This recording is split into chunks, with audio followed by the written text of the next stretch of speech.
Hello students, welcome back to my channel Edustupa. जैसा कि हम लोगों का आरआरबी एनटीपीसी का 39 डेज का चैलेंज सीरीज ऑनगोइंग प्रोसेस में है, जिसका आज है डे 18, जिसमें हम लोग मेंसुरेशन को स्टार्ट करेंगे। Mensuration part 1, right. So before starting mensuration part 1 day 18, मैं सभी को बोलूंगा जिन्होंने अभी तक मेरा चैनल सब्सक्राइब नहीं किया है, चैनल को तुरंत सब्सक्राइब कर ले और मैक्सिमम लोगों के साथ इसे शेयर कीजिए, जिससे कंपटीशन करने का मजा आए। और डेफिनेटली लाइक जरूर कीजिएगा, क्योंकि मैं आपके पास बेस्ट टू बेस्ट मटेरियल लेके हाजिर हूं, जो कि आपका एनटीपीसी आरआरबी एग्जाम में मैक्सिमम तरीके से यानी फुल्ली आपको प्रिपेयर करने में हेल्प करेगा, राइट। चलिए आज का सीरीज स्टार्ट करते हैं हम लोग। सो आज का पहला क्वेश्चन होगा, नाउ सी आज का फर्स्ट क्वेश्चन क्या है आपके पास। The difference between two parallel sides of a trapezium is 4 centimetre. अब ट्रेपीजियम कैसे बनता है, आपको पता है, दो साइड्स पैरेलल होते हैं और दो साइड्स नॉन पैरेलल होते हैं, राइट। यानी कि ये हो गया आपके पास पैरेलल साइड्स और ये दोनों जो है आपके पास नॉन पैरेलल साइड्स है, यानी ए बी सी डी, ये आपके पास एक ट्रेपीजियम हो गया। अब आपको क्या बोला है, अगर मैं इन दोनों की लेंथ ए और बी मान लूं, ठीक है, तो इसका मतलब इन दोनों का डिफरेंस दिया हुआ है A minus B equal to 4 centimetre, यानी कि A minus B equal to 4। एक तो ये इक्वेशन दिया हुआ है हमारे को गिवन क्वेश्चन में, देखिए difference between two parallel sides is 4, ये लिखा हुआ ना, तो ए माइनस बी इक्वल टू 4 ये आ गया। The perpendicular distance between them is 19 centimetre. तो परपेंडिकुलर अब यहां से हम खींच सकते हैं, जो कि हो गया ये परपेंडिकुलर, ई नाम दे दिया, ये आपके पास 19 centimetre. Okay, now area of trapezium is 475 centimetre square. अब एरिया ऑफ ट्रेपीजियम क्या होता है, एरिया ऑफ ट्रेपीजियम जो आपको दिया हुआ है trapezium, that is equal to 475 centimetre square. अब एरिया का फॉर्मूला क्या होता है ट्रेपीजियम का, वो होता है half into A plus B, यानी सम ऑफ पैरेलल साइड्स, ठीक है, जो कि आपको यहाँ पे दिख रहा है। पैरेलल साइड्स क्या है, ए बी और सी डी, इन दोनों का सम, जिसे हमने ए और बी माना हुआ है, इनटू में हाइट इज इक्वल्स टू 475, ये आपको गिवन है। So half into A plus B into height आपको कितना दिया हुआ है, यहाँ पे हाइट दिया हुआ है 19 इज इक्वल्स टू 475। इसे सॉल्व कर लेंगे तो आ जाएगा a plus B is equals to 475 into 2 upon में 19। मैं पूरे कॉन्सेप्ट के साथ चल रहा हूं, राइट, पूरे कॉन्सेप्ट के साथ चल रहा हूं।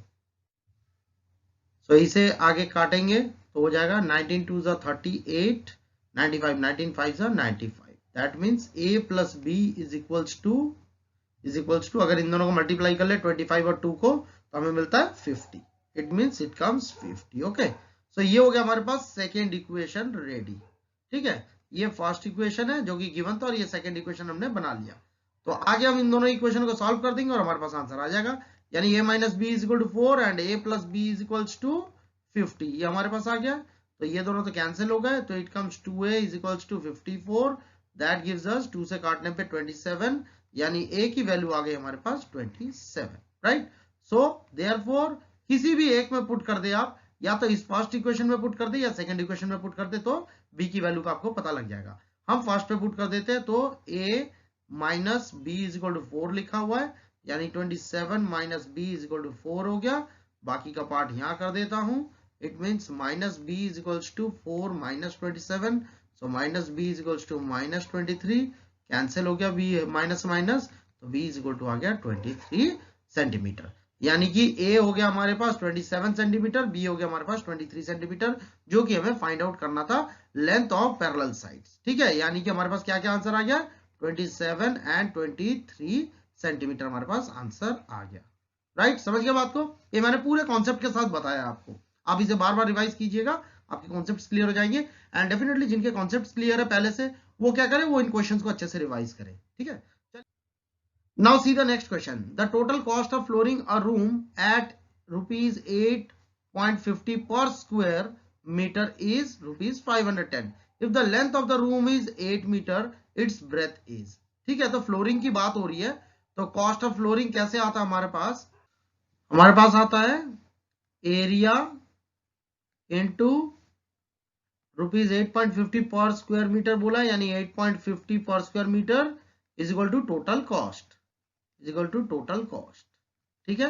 एरिया कैसे आता है हमारे पास, लेंथ इंटू ब्रेथ, क्योंकि रेक्टेंगुलर बोला है। Into 8.50 per square metre is equal to total cost कितना दिया हुआ ₹510। यहाँ पे पुटअप कर दिया, बस इसे सॉल्व कर देंगे। साथ ही हमारे को लेंथ कितना दिया हुआ 8 metre, that means this comes 8 into breadth, okay, into 8.50 equal to 510। अगर हमने इस डेसिमल को यहाँ से हटाया तो अपॉन में आ गया 100, एक जीरो से एक जीरो कैंसिल हो गया। यहाँ पे 8 को 85 से अगर मल्टीप्लाई करेंगे तो b into 85 into 8 is equal to 5100। ये जो जीरो है आपके पास, ये जीरो क्रॉस मल्टीप्लाई हो गया 510 के साथ और यहाँ पे 5100 बन गया, राइट। तो हमारे पास आता है b is equals to 5100 upon 85 into 8। ये जो है हमारे पास ये क्रॉस मल्टीप्लाई होके नीचे आ गया इसके, ठीक है। तो ब्रेथ इक्वल टू आ गया 5100 अपॉन 85 इंटू 8। अब इसे अगर हम आगे कैंसिल करेंगे तो हमारे पास आ जाएगा 5 1 5 5 7 यानी 17 5 85, और इसे करेंगे 5 1 0 5 2 0, राइट। अगेन 17 से काट देंगे तो ये आ जाएगा आपके पास 17 6 0 और 4 2 और 4 15 दैट गिव्स अस 15/2। आप सिंप्लीफाई अपने आप कर सकते हैं। इट मीन्स 7.5 मीटर आपके पास ब्रेथ आ गया, ठीक है। ये हमारे पास आ गया ब्रेथ, जो कि हमारे पास आंसर हो गया। यानी ऑप्शन क्या है हमारे पास, इसे ब्रेथ बोल मान सकते हैं, जो कि हमने यहाँ पे लिखा हुआ था ब्रेथ है ये, ठीक है। ब्रेथ हो गया 7.5 मीटर, यानी कि ऑप्शन ए हमारे पास करेक्ट आंसर हो गया, ठीक है। सो लेंथ हमें दिया हुआ था 8 मीटर, यानी ब्रेथ होगा 7.5 मीटर, और फ्लोरिंग को जो है पर स्क्वायर मीटर के हिसाब से 8 रुपए 50 पैसे खर्चा होता है, तो टोटल खर्चा होता है 510 रुपए का, ठीक है। तो इस हिसाब से ब्रेथ आ गया 7.5 मीटर आंसर। चलिए next question. Now see next question, question number 3। A man is walking in a rectangular field whose perimeter is 6 kilometer. If the area of the rectangular field be 2 kilometer, per square kilometer, then what is the difference between the length and breadth of the rectangle? Perimeter of a rectangular field यहाँ पे दिया हुआ है, that is equal to 2 into L plus B, ये होता है formula, और जो कि दिया हुआ है 6 किलोमीटर, यानी perimeter equal to 6 equal to 2 into L plus B, so that gives us 3। यानी कि और हम लोग कह सकते हैं कॉन्सेप्ट के साथ L plus B जो है that is equal to 3, ठीक है। ये हो गया हमारे पास फर्स्ट इक्वेशन, आप मान सकते हैं। साथ ही बोला एरिया जो दिया हुआ है वो दिया हुआ है 2 स्क्वायर किलोमीटर, यानी कि एरिया क्या होता है, एरिया ऑफ रेक्टेंगल होता है length into breadth, that is equal to 2। That means कि 2 यहाँ पे आ गया लेंथ इनटू ब्रेथ, तो लेंथ इनटू ब्रेथ कितना आ गया हमारे पास 2 आ गया, राइट। ये एक इक्वेशन है और ये एक इक्वेशन है, इन दोनों इक्वेशनों से हमें सॉल्व करके आंसर को लाना है। अब हमें क्या बोला, what is the difference between the length and breadth of rectangle, ठीक है। इसका मतलब हमें क्या निकालना है, लेंथ माइनस ब्रेथ हमें फाइंड आउट करना है, ये हमें फाइंड आउट करना है, राइट। तो हम लोग ये कह सकते हैं यहाँ पे ऑब्वियस है कि अगर मैं इन दोनों को इक्वेट करूं, इन दोनों को इक्वेट करूं तो L इक्वल टू 2 आना चाहिए और ब्रेथ इक्वल टू 1 आना चाहिए, क्योंकि देखिए आप ध्यान से, आप यहाँ पे सिंपल बिल्कुल क्या लॉजिक लगाएंगे, हिट एंड ट्रायल लगाएंगे। हिट एंड ट्रायल करके आप सॉल्व कीजिए, हर क्वेश्चन को सॉल्व करने की जरूरत नहीं है। तो देखिए L अगर 2 है और B अगर 1 है, आप खुद सोच के देखिएगा, 2 + 1 हो जाता है 3 और 2 × 1 हो जाता है 2। अब जब दोनों इक्वेशन सेटिस्फाई हो रहे हैं इन वैल्यूज से, इसका मतलब यही वैल्यूज आपके सॉल्व होकर आना चाहिए। इसका मतलब हमें आंसर क्या मिल रहा है, 2 - 1 that gives us 1 as our answer. तो ये आ गया इनका डिफरेंस, आंसर 1, यानी कि 1 किलोमीटर, यानी ऑप्शन बी हमारा करेक्ट आंसर होगा, ठीक है। चलिए नेक्स्ट क्वेश्चन, ये बहुत ही सिंपल था, इसे कर लीजिएगा आप। Next question, now see question number 4। The diagonal of a rectangle is 10 centimeters and is twice the length of one of its sides, ठीक है। एक रेक्टेंगल की बात हो रही है, डायगोनल की बात हो रही है। तो अगर आप एक रेक्टेंगल फॉर्म कर ले, पहले आप बना ले, हमेशा कोशिश कीजिएगा पहले डायग्राम को एक बार आप जो है फटाफट बना लीजिए, तो इजी हो जाता है आपको समझने या देखने में, ठीक है। ये हो गया आपके पास एक रेक्टेंगल। अब क्या बोला है, इसका डायगोनल, ऑब्वियसली एक डायगोनल बना लेते हैं, दोनों ही डायगोनल इक्वल होते हैं रेक्टेंगल के, तो कोई भी एक डायगोनल बना लेते हैं हम लोग। एसी को ज्वाइन कर लिया, is twice the length of one of its sides, किसी एक साइड का जो है डायगोनल जो है वो ट्वाइस है। तो अगर हम ब्रेथ को x मान लेते हैं, अगर ये x है तो ये कितना हो जाएगा 2x हो जाएगा, ट्वाइस हो जाएगा, ठीक है ना। इस तरीके से हो जाएगा। What is the area of the rectangle, आपसे एरिया ऑफ रेक्टेंगल पूछा गया है, राइट। चलिए यहां से आपको एक चीज तो पता लग जाता है कि डायगोनल ऑफ रेक्टेंगल जो है वो 10 सेंटीमीटर दिया हुआ है, यानी कि ये जो 2x है, यानी कि डायगोनल इज इक्वल्स टू दिया हुआ आपको 10 सेंटीमीटर। इसका मतलब डायगोनल कितना है, यहाँ पे 2x है, ठीक है ना। यहाँ पे लगा लिया 2x इक्वल टू 10, यानी x की वैल्यू कितनी आ गई 5, यानी x इक्वल टू आ गया 5। तो इसका मतलब आपके पास ब्रेथ कितना आ रहा है 5 सेंटीमीटर आ रहा है, राइट। और डायगोनल कितना आ रहा है आपके पास, ऑब्वियस है 10 है, ये तो दिया ही हुआ है आपको, ठीक है। तो अगर मान लेते हैं कि ये अगर आपके पास 5 है और ये आपके पास अगर 10 है, दिस इज इक्वल टू अगर 10 है, ये अगर 10 है, तो पाइथागोरस थ्योरम आप इसे भी फाइंड आउट कर सकते हैं, यानी जो कि यहाँ पे लेंथ है या बेस कह सकते हैं, इसे भी आप फाइंड आउट कर सकते हैं। तो इसे हम क्या मान लेते हैं, एल मान लेते हैं, लेंथ है ना, तो इसे एल मान लेते हैं। So by Pythagoras theorem we can say that AB square plus BC square is equals to AC square। अब AB यानी कि L हो गया, L का स्क्वायर, प्लस BC यानी कि X हो गया, X का square, is equal to AC यानी कि 10 हो गया, 10 का स्क्वायर हो गया। सो L स्क्वायर प्लस X की वैल्यू कितनी आई है 5, यहाँ पे पुटअप कर देते हैं, तो ये हो जाएगा 5 का स्क्वायर इज इक्वल टू 10 का स्क्वायर। बस यहाँ से हम लोग सॉल्व करेंगे तो L भी पता लग जाएगा। तो L square is equals to ये हो जाएगा 100, क्योंकि आप देख सकते हैं यहाँ पे अच्छे से कि 10 का स्क्वायर 100 हो जाएगा, जो कि यहाँ पे पुटअप कर देंगे, और 5 का स्क्वायर 25 इधर आके माइनस में हो जाएगा, यानी कि ये हो जाएगा आपके पास माइनस का 25। सो L इज इक्वल्स टू ये स्क्वायर, ये वाला स्क्वायर इधर आके क्या बन जाएगा, रूट बन जाएगा, यानी कि ये रूट बन जाएगा इस तरीके से, और 100 माइनस 25 इज 75। तो L इज इक्वल टू 75 का स्क्वायर रूट कितना हो जाएगा, इसका हो जाता है 5 5 25 3 75, यानी 5 रूट 3 इसका स्क्वायर रूट आ जाएगा, ठीक है। तो ये आ गया आपके पास लंबाई। अब हमें क्या निकालना है, एरिया निकालना है। अब आपको पता होना चाहिए कि area is equal to length into breadth होता है। तो लेंथ हो गया 5 रूट 3 और ब्रेथ ऑलरेडी हमारे पास दिया हुआ है, आई मीन निकाला हुआ है हमने, दैट इज 5। तो यहाँ पे हमने 5 का पुट कर दिया, so that gives us 5 as 25 root 3 centimetre square, ठीक है। इसका मतलब 25 रूट 3, यानी कि ये हमारे पास आंसर आ गया, यानी कि ऑप्शन सी हमारे पास करेक्ट आंसर है। तो हमने क्या किया, हमने सिंपली पहले लेंथ को फाइंड आउट कर लिया, लेंथ फाइंड आउट कर लिया, और ब्रेथ हमने पहले ही फाइंड आउट कर लिया था, 5 था, जो कि यहाँ पे हमने निकाला हुआ है। तो हमारे पास फॉर्मूला क्या होता है, एरिया ऑफ रेक्टेंगल क्या होता है, लेंथ इंटू ब्रेथ। तो लेंथ यहाँ पे है, ब्रेथ यहाँ पे है, दोनों को पुटअप कर दिया, 25 रूट 3 आंसर आ गया, यानी कि ऑप्शन सी हमारे पास करेक्ट आंसर हो गया, ठीक है। चलिए it's very simple, move on to the next one. Now see the next question. A towel, when bleached, was found to have lost 20% of its length and 10% of its breadth। मतलब एक towel को जब bleach किया गया तो उसका क्या देखा गया है, लंबाई जो है वो 20% कम हो गया, और चौड़ाई जो है, ठीक है, यानी कि विड्थ या आप कह सकते हैं कि ब्रेथ जो है वो 10% जो है कम हो गया, दोनों केस में कम हो रहे हैं। तो the percentage of decrease in area, तो टोटल एरिया में क्या फर्क आएगा। मैंने अपनी प्रीवियस वीडियोस में डेफिनेटली प्रॉफिट एंड लॉस में ये टॉपिक सेम टू सेम इसी टाइप का क्वेश्चन कराया हुआ है कि जब दो चीजों में फर्क आता है तो टोटल में उन दो चीजों में फर्क आने की वजह से टोटल में कितने का फर्क आता है, कितने परसेंटेज का फर्क आता है, मैंने डायरेक्ट फॉर्मेट बताया हुआ है उसमें। तो जिन्होंने अभी तक मेरी प्रीवियस वीडियोस नहीं देखी है, प्रीवियस चैप्टर्स की वीडियोस नहीं देखी है, वो तुरंत उस वीडियोस को देख ले। मैंने ऑलरेडी प्ले लिस्ट में सारी वीडियो सीरियल ऑर्डर में डाली हुई है, अब वहां से सीरियल ऑर्डर में एक एक चैप्टर को कंप्लीट थॉरोली प्रैक्टिस कर सकते हैं, विद कॉन्सेप्ट मैंने दिया हुआ है, राइट, जिससे कि आपका कंपटीशन के लिए आप फुल्ली प्रिपेयर हो सके, ठीक है ना, कोई प्रॉब्लम नहीं रहेगा आपको। तो इसमें एक यूनिवर्सल फॉर्मूला बताया जाता है आपको, x प्लस वाई अपॉन में 100, और मैंने क्या कहा था यहाँ पे ये प्लस माइनस में रख लेना, क्योंकि होता क्या है कि अगर इंक्रीज होगा तो प्लस में, अगर डिक्रीज होगा तो माइनस में आप लेना, ठीक है, मैंने यही बोला था। तो इस यहाँ पे भी यही लगाना है। देखिए लॉस्ट बोला है, यानी कि डिक्रीज हो रहा है, इसका मतलब ये हो जाएगा माइनस का 20, right.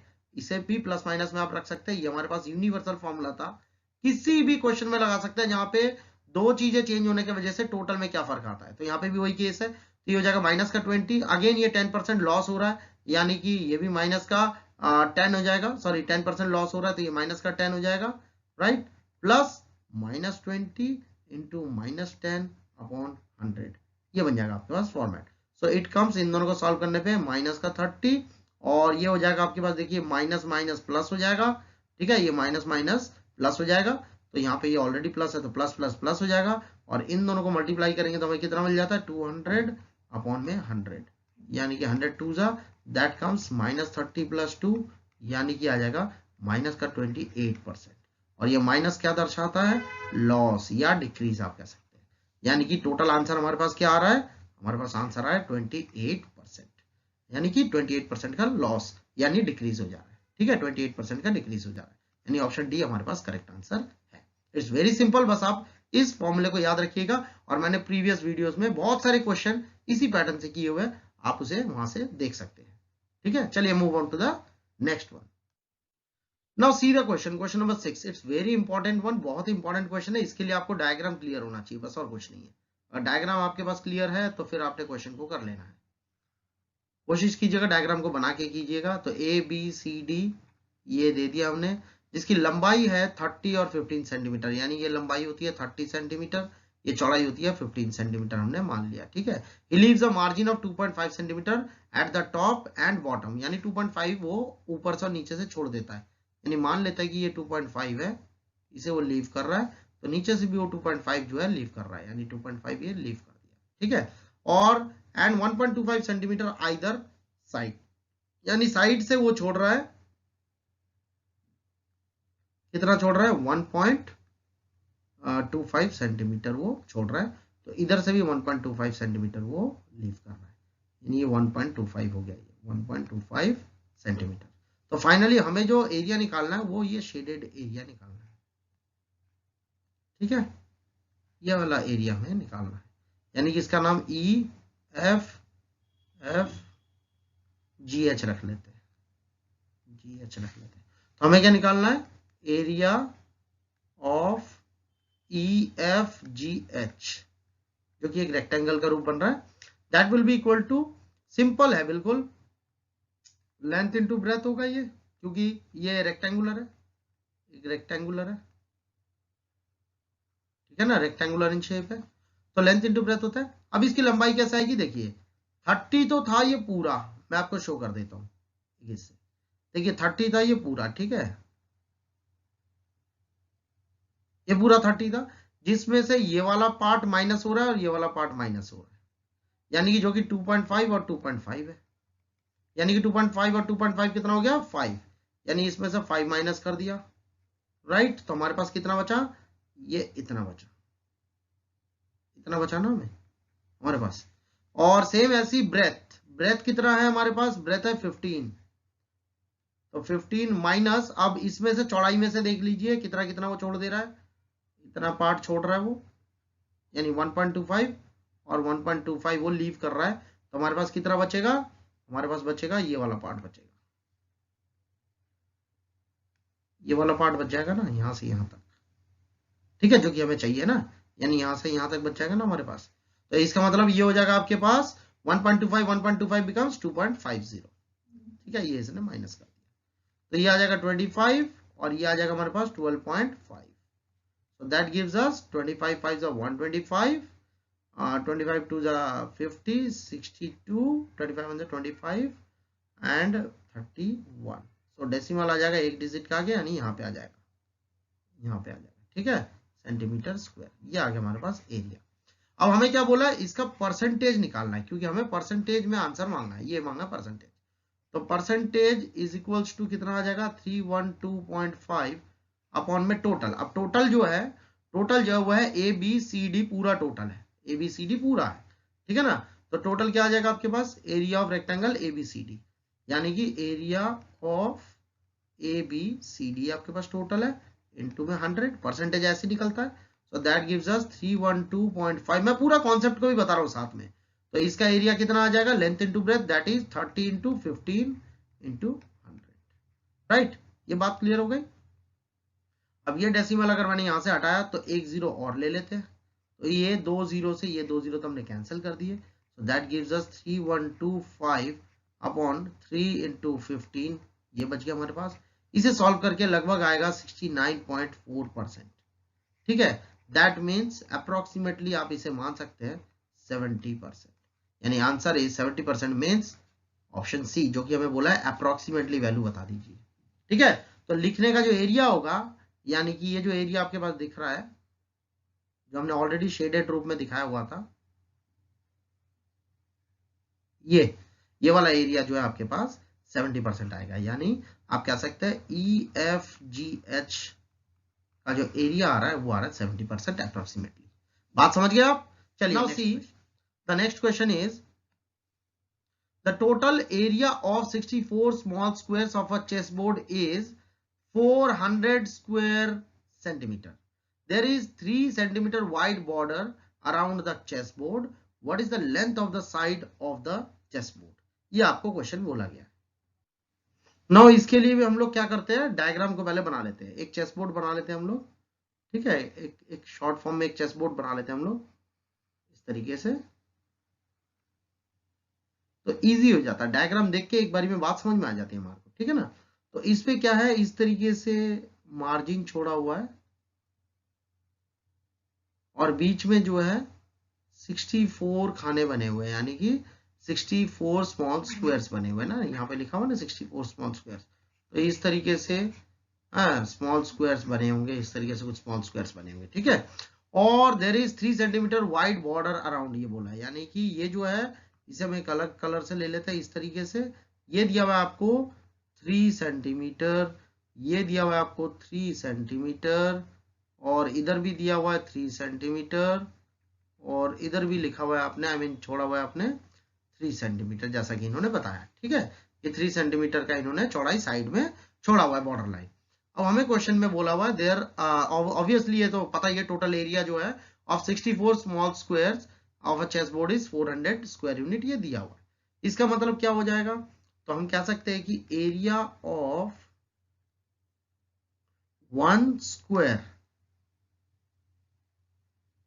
Small square I mean, equal to 400 upon 64, इसे डिवाइड कर लेंगे तो आ जाएगा हमारे पास एक स्क्वायर का एरिया। यानी कि कोई भी एक स्मॉल स्क्वायर अगर हम लेते हैं इस तरीके से, तो इसका एरिया हमें मिल जाएगा, ठीक है ना। ये जो मैंने शेड कर दिया, इसका एरिया में मिल जाएगा कितना, इसे डिवाइड करेंगे तो दैट कम्स 6.25 सेंटीमीटर स्क्वायर, ठीक है जी। ये हमें मिल जाएगा इसे डिवाइड करके, 6.25 आ जाता है। यानी 400 को 64 से डिवाइड करेंगे तो 6.25 आता है, जो कि एक स्मॉल, यानी कि इस स्क्वायर का मान लेते हैं, हो गया एरिया। तो सारे स्क्वायर एक समान होंगे, ठीक है। तो अब ये आ गया हमारे पास area of a small square is equal to 6.25, और इसका एरिया क्या होता है, इसका एरिया होता है साइड स्क्वायर, राइट, साइड का स्क्वायर होता है, दैट इज इक्वल टू 6.25, ठीक है। तो side of small square is equals to, ये हो जाएगा अंडर रूट 6.25। मैं पूरा कॉन्सेप्ट को बता रहा हूं, और 6.25 का स्क्वायर रूट कितना होता है, 2.5 होता है, यानी ये आ जाएगा हमारे पास 2.5 सेंटीमीटर, ठीक है। अब हमें क्या बोला, देखिए यहाँ पे कितने हैं, 8 है ना, 8 चेक बने हुए हैं ना। अगर आप गिनती करेंगे तो इस तरीके से आएगा 1 2 3 4 5 6 7 8, 8 चेक्स बने हुए थे ना, यही बोला गया था ना आपको कि इस तरीके से गिनती करेंगे 1 2 3 4 5 6 7 8, ऐसे 8 बनेंगे। तो हम कह सकते हैं कि length of total 8 square is equals to 2.5 into 8। अगर एक की लंबाई 2.5 है तो 8 की लंबाई कितनी हो जाएगी, इंटू 8 हो जाएगा। तो इट कम्स 8 5 40, 8 2 16 20, यानी कि यहाँ डेसिमल आ गया, डेसिमल के बाद 0 कैंसिल हो गया, तो आ गया आपके पास 20 सेंटीमीटर। इसका मतलब क्या हो गया कि इसका नाम अगर मैं कुछ रख दूं यहां से यहां तक, तो ये बन जाता है मेरे पास 20 सेंटीमीटर, ठीक है। ये कितना बन गया, 20 सेंटीमीटर का। अब इस 20 सेंटीमीटर में देखिए, मैं यहाँ पे कलर से दिखा देता हूं, ये 3 को जोड़ेंगे और इधर से 3 को जोड़ेंगे, ठीक है। ये 3 है और ये 3 है, so that comes 20 plus 3 is equals to that comes 26 centimetre, right. तो अगर मैं यहाँ पे नाम लिख दूं तो आपको इजी हो जाएगा कि अगर मैं यहाँ पे कहता है इसको कि ये है आपके पास suppose mn, this is mn, ठीक है। सो ये आपके पास आ जाएगा mn इक्वल टू 20 सेंटीमीटर आ गया। और अगर मैं यहाँ पे इसका नाम PQ रख देता हूं, PQ दिस 2 पॉइंट्स, तो हमारे पास क्या आ जाएगा, PQ is equals to 26 centimetre, क्योंकि इसमें 3 और 3 ऐड हो गया जो कि बॉर्डर लाइंस थे। You got my point. और क्योंकि एक स्क्वायर है तो चारों ओर से सेम इक्वल लेंथ होगी, तो यानी कि 26 सेंटीमीटर इसकी चारों ओर से होगा, ठीक है। So what is the length of the side of the chess board, बस 26 centimetre, that comes option D is our correct answer. तो मैंने पूरे कॉन्सेप्ट को बताया है, इसीलिए थोड़ा सा टाइम लिया। आप कॉन्सेप्ट को समझ जाएंगे तो चुटकी में इन क्वेश्चंस को कर सकते हैं, ठीक है। आज इन्हीं क्वेश्चंस को आप अच्छे से रिवाइज कीजिए, मैक्सिमम टाइम्स रिवाइज कीजिए, प्रीवियस सारी वीडियोस को बहुत अच्छे से देख लीजिएगा, उनको रिवाइज कर लीजिएगा। कोई भी डाउट आपके मन में आता है तो डेफिनेटली आप मेरे कमेंट सेक्शन में लिखिए, मैं आपके डाउट्स डेफिनेटली क्लियर कराऊंगा। और आरआरबी एनटीपीसी के लिए मेरे साथ साथ चलते रहिए, फुल्ली कॉन्फिडेंट हो जाएंगे एग्जाम पॉइंट ऑफ व्यू से, राइट। सो आज के लिए यही वीडियो को हम समाप्त कर रहे हैं, और नेक्स्ट वीडियो मेरा बहुत ही जल्दी लाने वाला हूं, इसका पार्ट 2 मेंसुरेशन का, जिसमें भी बहुत सारे इंपॉर्टेंट क्वेश्चंस होंगे। ये सारे क्वेश्चंस एग्जाम में आए हुए हैं एंड डेफिनेटली आने के चांसेस है। आप बस इन्हीं क्वेश्चंस को अच्छे से रिवाइज करके अपने आप को रेडी कर लीजिए। चलिए मेरे साथ साथ चलते रहिएगा, और जिन्होंने भी मेरा चैनल अभी तक सब्सक्राइब नहीं किया है, तुरंत मेरे चैनल को सब्सक्राइब कर लीजिए, सारी वीडियोस देख लीजिए, मैक्सिमम फ्रेंड्स के साथ उसे शेयर भी कीजिए मेरी वीडियोस को, जिससे कि कंपटीशन करने का मजा आ जाए। एंड डेफिनेटली लाइक जरूर कीजिएगा मेरी वीडियोस को, ठीक है। मिलते हैं बहुत ही जल्दी नेक्स्ट टॉपिक के साथ और पार्ट 2 मेंसुरेशन के साथ, राइट। समझ गए बात को, चलिए मिलते हैं, गुड बाय, टेक केयर।